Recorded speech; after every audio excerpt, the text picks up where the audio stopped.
Hello, climbers, and welcome to Season 4 of Climbing Mount CMMC.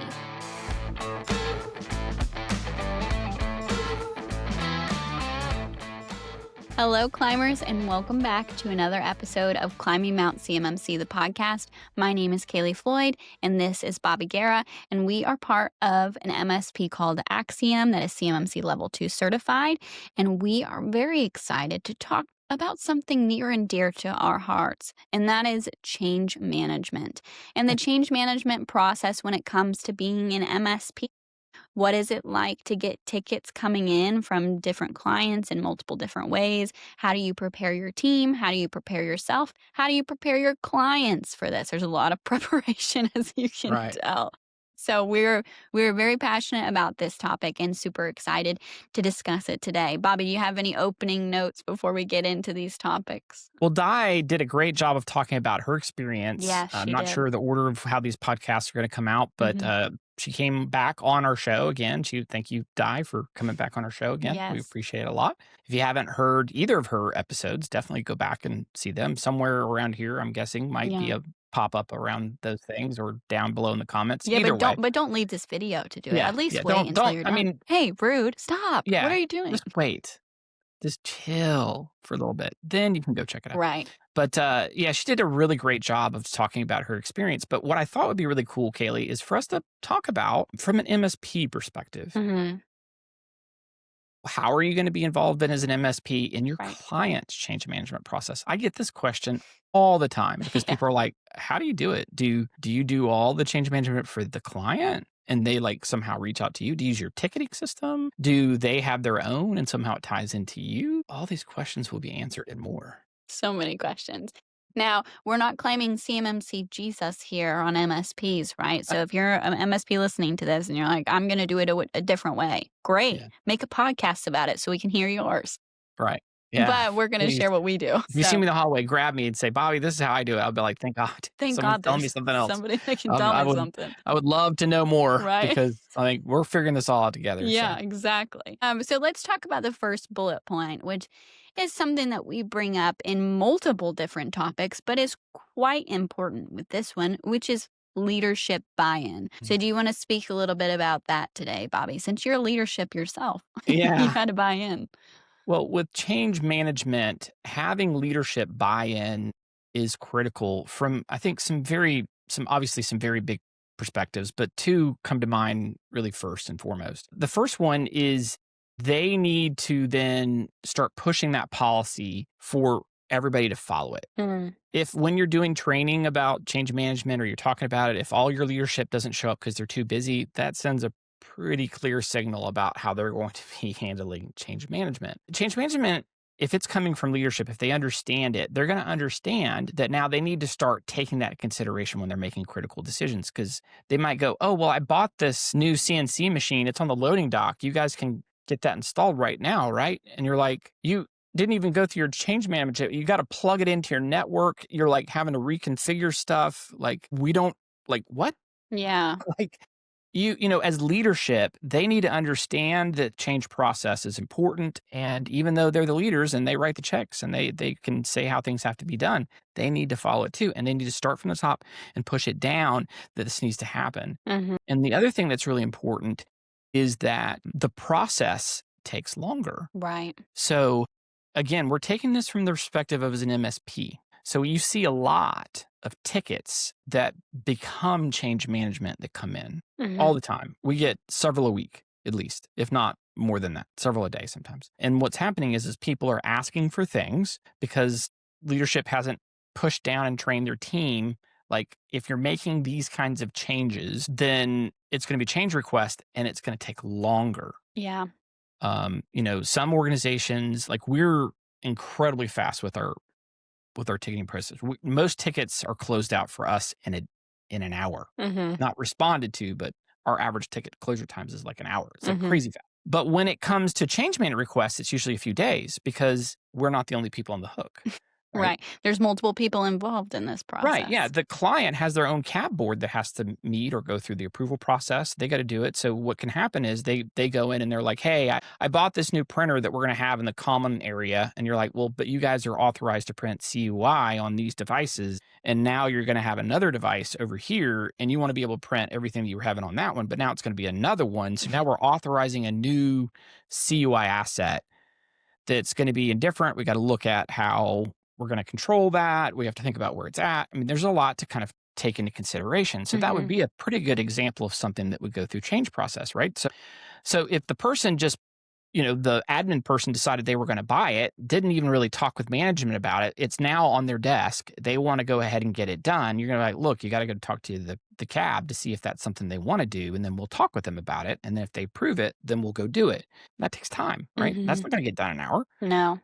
That process needs to happen. So leadership needs to understand that, and they need to then appropriately back up your MSP to be like, Mhm. hey, if it's a change process, there's going to be some grace given on some of the responses on some of these tickets because it's just that's how it goes when you have to do change process. Yeah. This is what's so interesting about, being an MSP. A lot of people just want to be like the CEO just sent in a ticket that said that we need to install this app because they need to do it ASAP for this meeting that they have coming up in 30 minutes. And, as an MSP, you want to be like, yes, like we'll get this done for you, sir, as soon as we can. We're going to do it right now. Here we go. But when it comes to it being an MSP in CMMC, you need to know when to say, we can't do that. Sorry, no. And the reason is not because you want to piss them off, because nobody wants to piss somebody off, No. especially the MSP, where most of the time when you're reaching out to us, you might already be a little annoyed that something's not working. So we definitely don't want to piss you off even more. But we don't want you to fail your level 2 assessment later on because we said yes to something instead of following the process that is needed. And this is where you see the leadership buy in come in, like what Bobby is saying, is because we should not have to be the bad guy all the time. The company needs to own CMMC, and we're not saying we don't want to be the bad guy because we don't want to be it, but because it's literally going to fail. The CMMC process is going to fail if you don't actually take it on yourself as the OSC. We cannot drag you up this mountain the entire time.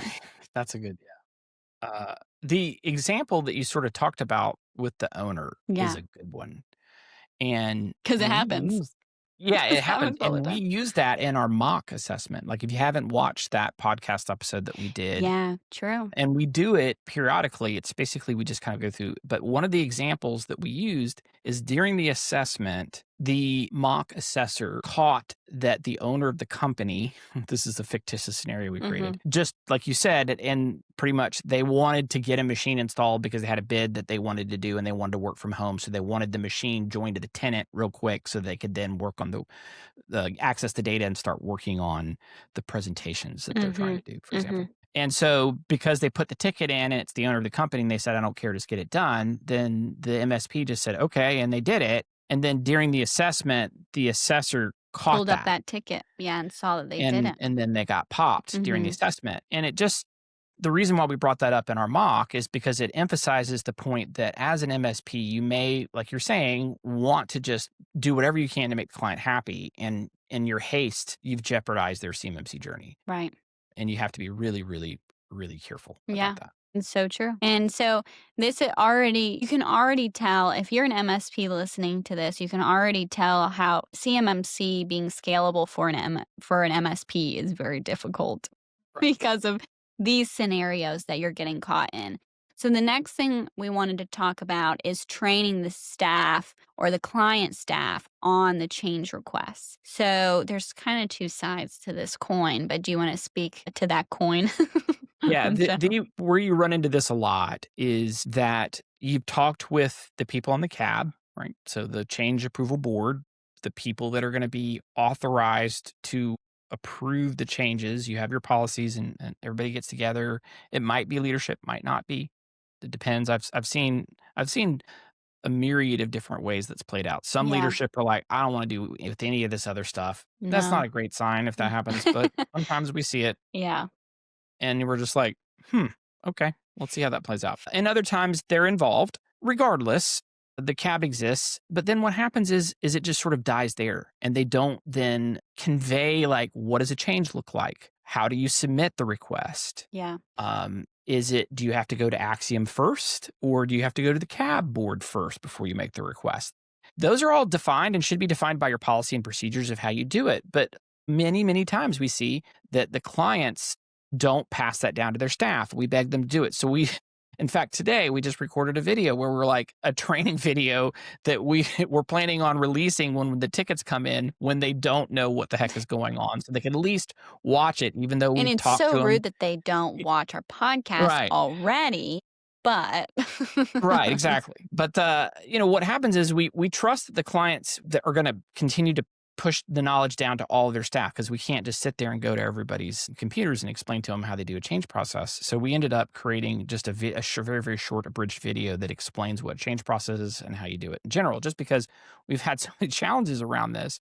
However you do it, you need to figure out a way to efficiently and quickly teach those people what they need to do so they can do it. And Right. here's the key. If they've got to stand on one toe, do a backflip, count to 6, and rub their belly and pat their head, that's not the path of least resistance, probably. So they're not going to do it. So you want to try to create the process in an efficient way so that is the path of least resistance. Mhm. And then they will do it, because we're creatures of habit. Yeah, so true. So then, I mean, I know you talked about, making the video. What about internally for us and our staff that's a big as one. well? Yeah, that was another challenge for us as an MSP. We've got our support staff, and we have different departments and we have a support department, and that's where the tickets come in. So when you go to onboard a client and you go ahead and start working with them, they're going to start submitting tickets, and they don't know, especially if they haven't been appropriately trained on what a change looks like. You're telling me They'll that just be every like, technician is not a CCA on our staff? yeah, right. Yeah, you're like, you guys aren't all like,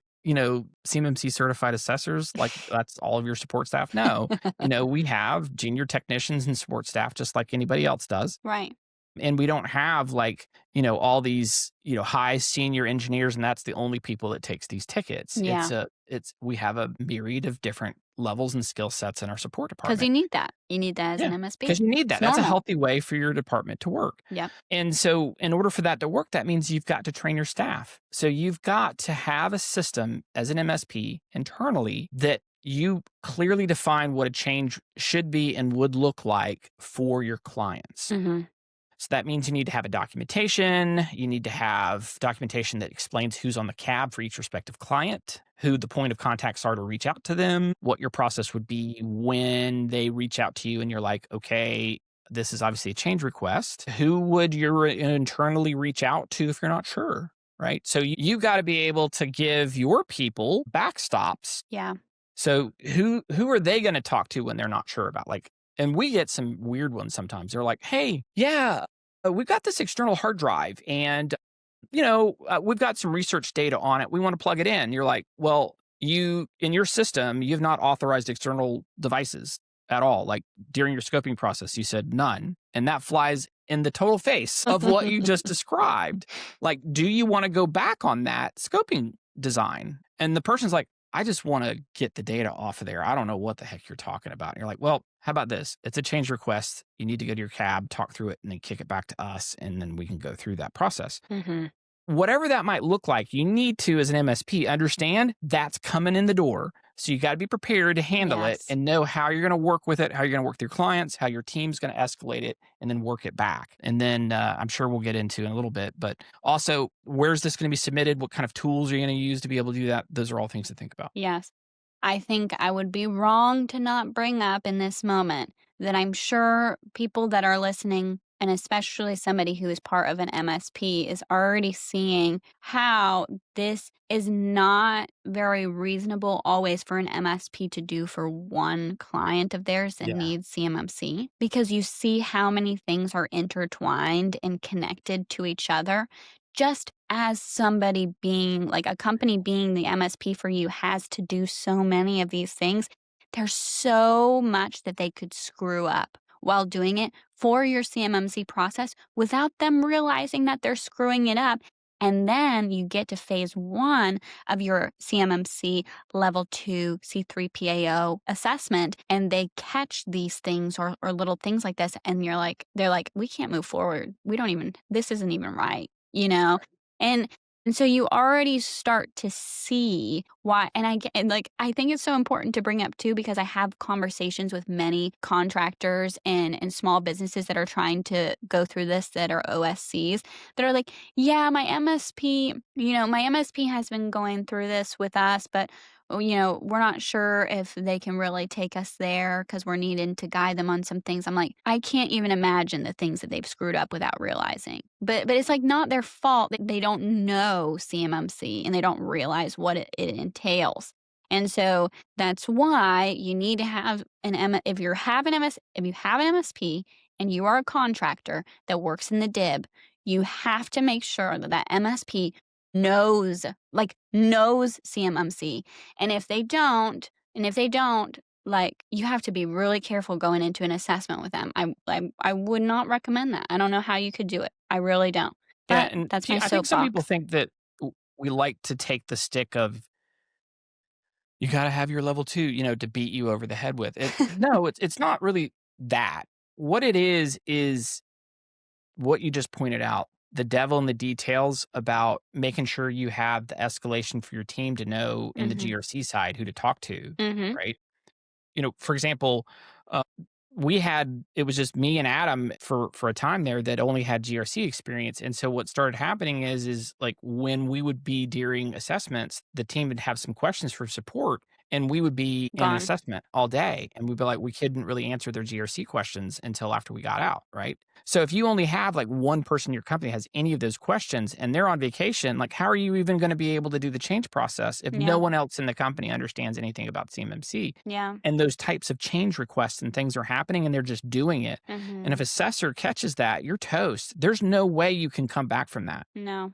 They won't let you change that. That is not like a minor material change. No. That is No. a significant design Significant flaw change. that they'll pick up and boom, you're popped. Right. And that's a 5-pointer and you ain't coming back from that. Yeah. It's a straight fail. And so that is so sinister and under the hood. Many organizations, they don't know. They're just trying to find somebody to help them. Mhm. So, You have to go be through smart it, enough though. You to have to. check that, Yes. and also be smart enough as an MSP to realize the sanctity of that, the Yes. sacredness of it, Yes. the importance of it, to not phone it in, Mhm. really do it right. Yes. That's like, for example, I know I compare a lot to sometimes like my motherhood examples, but some people like them and they I love your comment to me motherhood about them. Okay. examples. You're a So great whatever mother. is fine. But like, I can't tell you how many times I was told by people before I had my first baby, like, it is so hard. And for some reason, you're so tired and you feel so alone. Even though people are helping you, you still feel so alone. And I can't explain it. And I would be like, okay, okay, I got it. I got it. Yeah, yeah, yeah, yeah. I got it.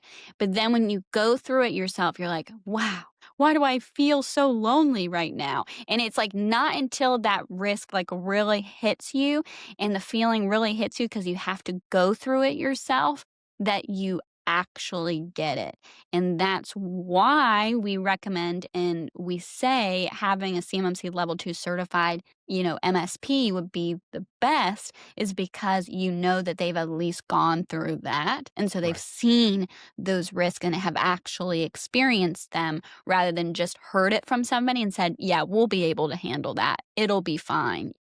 It's okay. And so it's so true. That's my little side soapbox that I wanted to get on because I've heard that so many times, but now we'll go back on the subject. But it's an important one, so I had to say it. But the next thing I wanted to talk about, which you kind of teased a little bit, which is training your team to identify change requests when they come in. So we talked about even, that with our mock assessment that we did that you guys could go back and look at, that this MSP team, this fake MSP team that we were pretending to be, did not realize that that had to be, a change request to come in and just went and did it. So how you're teaching your team to identify those things coming in if your client did not follow the proper procedure before, right? And it comes in Yep. incorrectly. Because the policy might be written in such a way that it says, these 4 people are only authorized to approve the change. and it might not be the owner, right? And if the policy says these 4 people are the only people that are authorized to make the change, and the owner calls up and they are raising hell, and there's no emergency change request process in your policy that goes through it, and we look at that and there isn't one, and just spoiler alert, we have our template that has that already built out, so that wouldn't be a problem. But let's just pretend Let's say that you didn't, it is. right? Then you're kind of screwed because you have to tell the owner of the company who pays your bill each month, hopefully on time, that it's going to be a hard pass for right now until you get one of these people on the phone to say You send them a yes. little kiss. You say, "We love you so much, but we can't do that." Sorry, love you, bye. You You used to can't. say to me as a kid, you'd be like, you do this thing where I say, "Dad, can I please stay over at my friend's house or whatever?" And you go, "Let me think about that. Let me think about this. Let me think about it. Let me think about You hold knew on. when I would do One that. second, 1 second." You knew No. no was coming. Yeah, gosh, Yeah. good times. But I think one of the things though is that is a, I don't want to say trick, but it is one method that I do use sometimes to get leadership to be part of the cab. Yeah. Is I'll be like, "Are you okay with not being able to approve anything?" They're like, "Well, I'm the owner. Of course I have to be able to do that." Well, then you need to be on the cab. They're like, "Wait, what?" I'm like, "Well, yeah, just because you're the owner of the company, you're not on a cab and we have to do a change request. Yeah. If you're not on it, I can't make that change, even if you ask me to." Right. "What do you mean?" I'm like, "That's the change management process." And you kind of go through and explain it. Yeah, that's so true. Yeah, that's a great point. Yeah. So, what would you find, just out of curiosity, what was the hardest part internally as an MSP owner of training our staff to identify those characteristics and how to resolve them? Gosh, I would just say all of it. It The just whole thing. the helping train them on how to identify what a change is and then what the actions are afterwards. Yeah. And then making the appropriate kind of backup and redundancies to make sure that process doesn't stall. Because we really pride ourselves in being really fast with how we do those responses. And, with us having, like I said, like an average of an hour closing our ticket, not responding, but like closing it out. Mm-hmm. Like if you want to have any type of speed related to a change request, then you're going to have to try to move as fast as you can internally as a company, and try to punt it back to the client. And then they might sit on it for a few days and you're just Yeah. like, okay, and I'm sorry, I can't approve it for you. But once it does, we'll smoke it out, Yeah, we're so and just excited to do push it it. for you. But until it is, Yeah. and so identifying kind of how that process works, training the staff and people because they're so used to that, having that fast turnaround, be like, "Guys, you're not making a mistake. Yeah. You're not being evil. Our Like poor you've our got." poor service coordinator, Debbie, is, like, freaking out about Yeah, she's like, it's not closing. We can't do right. it." And And I'm I'm like, like, "No, "You it's can't this one's you in can't change do it." control." Yeah. So, and in some situations, we have to be like, "Well, we're gonna have to close the ticket, and we'll reopen it back up as a change request once it comes in." And sometimes that has to happen. And they're like, "Wait a minute, you're closing the ticket. It's done. Are you saying you're giving up?" I'm like, "No, I'm saying like we're not keeping this ticket open because it's not a. This is a change request. It's going to have Yeah. to come through them. It'll create its own ticket when that happens, and then we'll handle it accordingly. And now we Mhm. know it's coming, and we'll handle it from there." Yeah, yeah. So the next thing that I wanted to talk about is change approvals. Okay. Emphasis on the word approvals, not requests, but approvals for Mhm. clients. So what do you mean by that? So, I mean, you were a huge help in helping us with approvals and setting up in Teams because the cool thing about it is it's free. So, what we did Right. is we created a process and we had the policies and procedures around it where we set up approvals inside Teams and then we set it up for the client. They go ahead and go through the approval process. And they then, after approvals kicks it out, they'll create a PDF of it, send it over to us with a ticket. Then we can see that they went through the approval process inside Teams. We keep that as evidence for the ticket process, which is, Mhm. 2 thumbs up there, but it's a little bit more manual. But you could use like Power Automate. You could use forms Mhm. inside Teams to do it. You could use SharePoint. There are SharePoint flows that you could do. There's a lot of options that you can do inside your tenant natively without any cost to have a basic change process. You could even do it by email, right? And Yeah. you just have to keep it in a folder, whatever that might be, whatever your process is. There's different ways of doing it. But we decided not to try to invest some kind of like change ticketing system and have it all set up a subset for our clients and try to do something like that. We didn't feel like there was just something that really allowed us to do that for us. But I know I've talked with other people that have used like open source products to do it Yeah. that they host. I've seen lots of different ways Right. companies have done it. Yeah, I mean, but the way that we did it is exactly what you said. Like, why not utilize something that's free for your clients that comes with an application that they'll already have and they're already somewhat used to using, which is nice. Some people might be listening to this that are like, what the heck is approvals? If they've never even heard about that in Teams, but we've really liked it internally Mhm. and using it as this process. So yeah, I would definitely check it out. And comment below if you have one that you've really liked too. I mean, we're not claiming CMMC Jesus here. So if you've got something cool that you wanted to share, that'd be cool. The nice thing about using like Flow or Forms Mhm. or Teams, those are all tools that are already in your FedRAMP tenant, right? Wait, why bring up FedRAMP?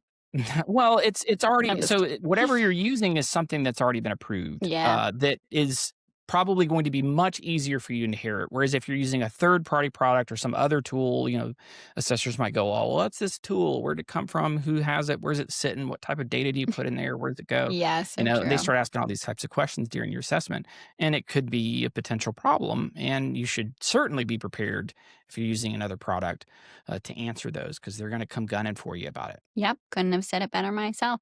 So the last thing we wanted to bring up is tracking change requests for the assessment. Now, we did kind of bring it up in some of the different areas that we talked about, but do you want to speak to that more Yeah. specifically? Yeah, that's a good one. Not having a plan is planning to fail, right? So you need to have a plan when it comes to change management. You need to have a plan about how you're going to store that data and be able to present it as evidence during the assessment. If you didn't think about that and you keep all this notes and this other stuff, and then you're like, crap, okay, maybe it's a smaller company and this might be your first one you're going through. How can you easily during the assessment find the change request to be able to show to the assessor so that they could see that existing evidence? Where's that going to be at? So you've got to be prepared to show that. And you have to be prepared to be able to know that the evidence you're going to present is going to be adequate and sufficient, right? So, as the CCP, you have to make sure that the two things are really adequate and sufficient, right? So, you have enough of the evidence and enough of the right evidence for you to be able to get a met other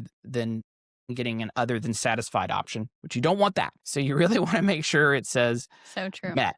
Yep. And the way you can do that is to make sure you have the right kind of evidence. Now, in change management, there's things there that it's going to request. It wants to know, have you looked at the risk of the Hmm. change before you go to implement it, right? Did you go through the approval process? Did you follow your procedures and how you got to do that? So not only do you have, yep, I approve it, sounds great, you're going to have some type of way of proving during those approval processes Yeah. that those respective points of those assessment objectives in the CM domain, you want to look at them. There's like, I don't know how many there is in the change management side of how many assessment objectives, but like Yeah. there's risk it's got to look at. It has to be logged, tracked. There's some different ones in there. So Yeah. you got to be able to speak to each of those. And so you want to have in whatever method or way that you did your ticket system, you want to make sure that a smart way to play that is have that data in there. So Hmm. when you show the approval process that it has everything that they would want to see in all the assessment objectives present in one evidence presentation versus, oh, we run this document over here where we do our risk review and we do it over here for this part, we do it over here, and you got to show them 6 documents just to show one valid change approval. And that's like crazy talk. Yeah. I've never heard anybody go that extreme, but Yeah. I mean, maybe if you had an enterprise organization, it was much larger. But my point is, in an SMB environment, you should be able to do it in one document. Hmm. You Hmm. should be able to prove it. So that means you got to think about how you're going to do the approval process and that you're not just thinking about making sure that they could check the box and the right people get to be able to say, okay, but not only that, it provides substantive material that you could then use to be able to adequately and sufficiently prove the control is met. Yes. And the more pieces that you have to the puzzle, the more likely it is to lose them or get Mhm. them wrong. And Yep. so I could just see just the risk adding up more and more if you don't have all that information in one document for that change request and approval to be viewed by an assessor. And you want to have a beautiful, lovely book and presentation for your assessor to be able to comprehend what they are seeing and understand it easily.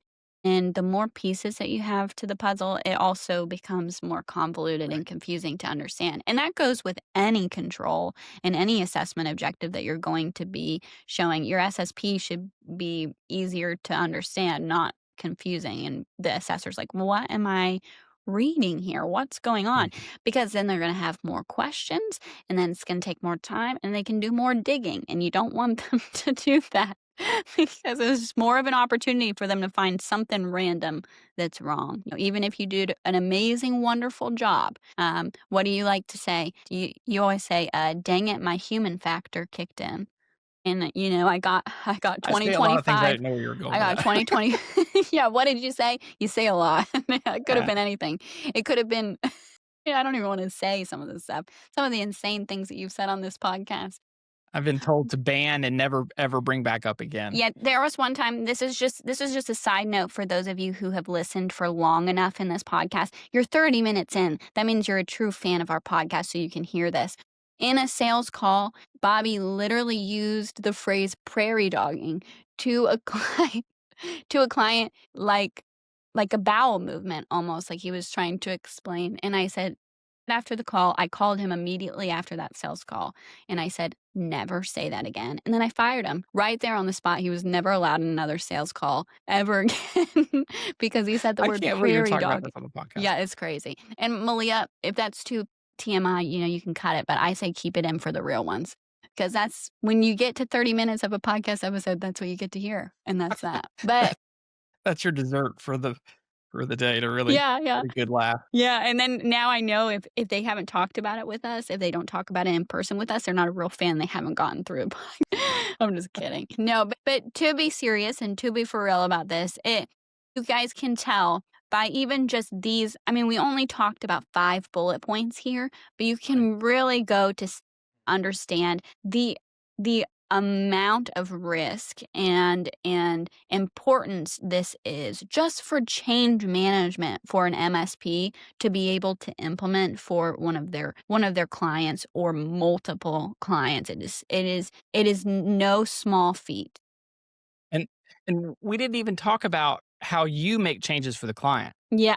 right? That's a whole other side of the coin. Just some people that own MSPs, I just blew their head. Just there Yeah. was a Yeah, sorry. Yeah, explain like, that for a second. What do you mean by that? wait, what? Like, yeah, I mean, you've got to think about how you, as you're supporting your clients, are going to make your changes to them, right? Mhm. Are you going to say, Like hey, you I bring need a to, new tool, right? right? Well, yeah, you've got to think about how you're going to do that. Mhm. Like, are you going to run all of your changes through their cab meeting? Like, is that efficient? Is that how that's going to work? Like, you've got to Yeah. think about that. How are you going to write your policies? That's a whole other podcast we'll do later someday. Right, right. But It's because we've this never done one it. We've is just obviously faked it. focused for the client, but like internally, how you would make changes for you as an MSP that could potentially affect multiple clients. How would you do that? How would the assessor handle that Mhm. and feel about the fact that they know that you're making sweeping changes that might affect multiple clients at the same time? And Right. how do you track that? How would that be? Those are all very interesting conversations. And then you think about scripts or processes you have that could affect multiple machines. Okay, is that, it Yeah. gets really interesting. This also shows you too how still CMMC is in its infancy and they really have not tapped into external service providers in the Right. scale that they should. When Yeah. it comes to CMMC. And they will. They are. They're in the works of that. I know because they have, people working on it as we speak to try to better identify the CMMC process and the assessment process when an external service provider is involved. But again, it's still in its infancy. And so it's only going to get more, specific and intense than where it's at right now. So guys, thank you so much for listening to this podcast episode about change management as an MSP. And we hope you guys enjoyed today's episode and learned something from it. And if you didn't, that's rude. And I think you should listen back again. And then also, too, if you have any advice, because we would love to hear it, or episodes that you want to do a specific topic about, please make sure to comment below. And we'd love to hear from you and get that engagement as well. Make sure to follow us on LinkedIn or YouTube or Spotify or Apple Podcasts if you're not, so you can be notified anytime we put new content out there. But until then, guys, as always, make sure to keep on climbing. See you guys. Make sure to follow us on LinkedIn and YouTube to stay up to date on the latest CMMC news. We hope you guys enjoyed today's episode and listen out for the next one. But until then, keep on climbing.